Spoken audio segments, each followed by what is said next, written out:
India block के national conference और कांग्रेस के बीच में गठबंधन जो अलायंस हुआ है, खुशी हुई, क्योंकि ये इनिशिएटिव हमने पार्लियामेंट के चुनावों में भी लिया था और इसमें हमें जीत हासिल हुई।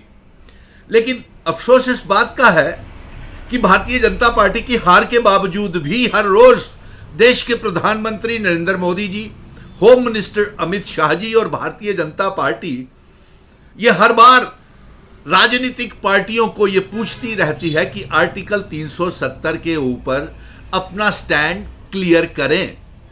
कांग्रेस को भी पूछती है, तमाम सियासी दलों को पूछती है। तो अमित शाह जी और नरेंद्र मोदी जी, आपको जम्मू कश्मीर का आर्टिकल 370 के ऊपर मिशन स्टेटहुड का ये स्टैंड है कि हम आर्टिकल 370 की जंग 100 सालों तक लड़ते रहेंगे।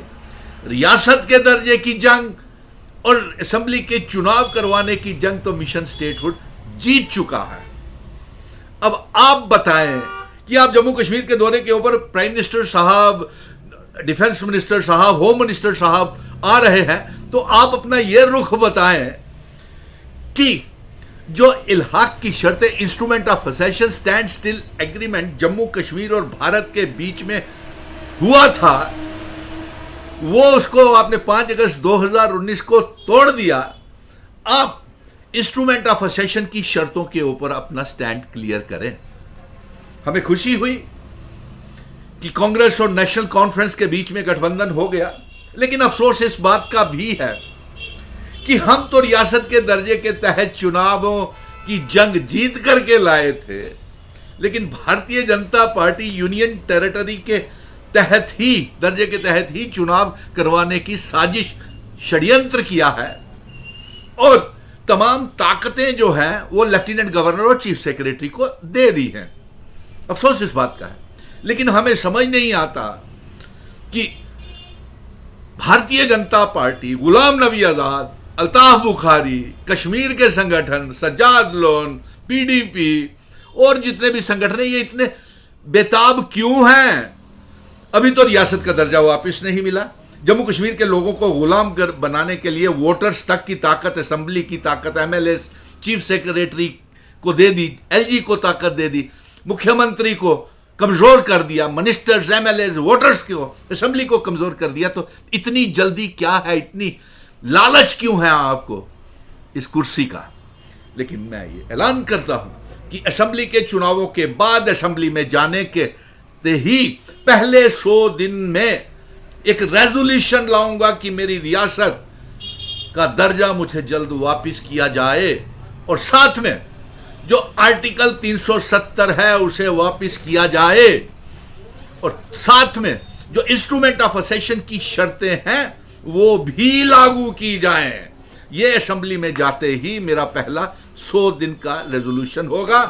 और इसके साथ साथ मैं ये भी कह देता हूं कि तमाम बेरोजगार नौजवानों के साथ किए हुए वादे, तमाम अवाम के साथ, व्यापारियों के साथ 100 दिन के अंदर अंदर दरबार मुंह भी शुरू करूंगा। लेकिन अफसोस तो इस बात का है कि भारतीय जनता पार्टी पार्लियामेंट के चुनावों में तो बुरी तरह से हारी, लेकिन अब ये इन चुनावों में भी बुरी तरह से हार जाएंगे, क्योंकि मैंने एक ऐसा इनिशिएटिव ले लिया है और वो एक ऐसा विजन डॉक्यूमेंट मिशन स्टेटहुड ने दिया है, जम्मू कश्मीर, लद्दाख, पीओके, गिलगित बल्टिस्तान को जम्मू कश्मीर रियासत का हिस्सा बनाना, नंबर 1। नंबर 2, आर्टिकल 370 को फिर से वापस पार्लियामेंट में अमेंड करवा के लाना, ये दूसरी शर्त है। तीसरा यह है कि पहले 100 दिन के अंदर ही इंस्ट्रूमेंट ऑफ असेशन की शर्तों को लागू करवाऊंगा असेंबली में जाते ही। और अफसोस इस बात का है कि अभी मकसद पूरा नहीं हुआ और सियासी दल और भारतीय जनता पार्टी साजिश करके क्या हथियाना चाहती है। आप अपना stand, prime minister Modi ji और अमित शाह जी, आप अपना स्टैंड क्लियर करें कि इंस्ट्रूमेंट ऑफ असेशन के ऊपर, जिन शर्तों के ऊपर हमारे बुजुर्ग, हमारे महाराजा जम्मू कश्मीर डोगरा रियासत का इल्हाक भारत के साथ करके गए थे, हम अभी भी उसी मकसद के ऊपर कायम हैं। आर्टिकल 370, इंस्ट्रूमेंट ऑफ असेशन की शर्तें, अपना रियासत का दर्जा और अपना स्टेट सब्जेक्ट को वापस लेने के लिए आप हमसे पूछिए ना।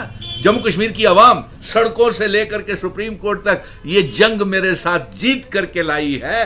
ये देखिए कि जम्मू कश्मीर की आवाम 370 चाहती है, इल्हाक की शर्तें चाहती है, अपनी आइडेंटिटी, कल्चर, डेमोग्राफी, इतिहास सब वापस चाहते हैं। आपने जम्मू कश्मीर को बर्बाद कर दिया और आने वाले असेंबली के चुनावों में आपको बुरी तरह से हराएंगे। कांग्रेस नेशनल कॉन्फ्रेंस को बहुत अच्छी लगा, गठबंधन की मुबारक, लेकिन चुनावों के बाद जो मैंने वादा किया है जम्मू कश्मीर के नौजवानों के साथ और अवाम के साथ कि 100 दिन के अंदर अंदर तमाम ये चीज़ें वापस लेकर के आऊँगा। जय हिंद, धन्यवाद।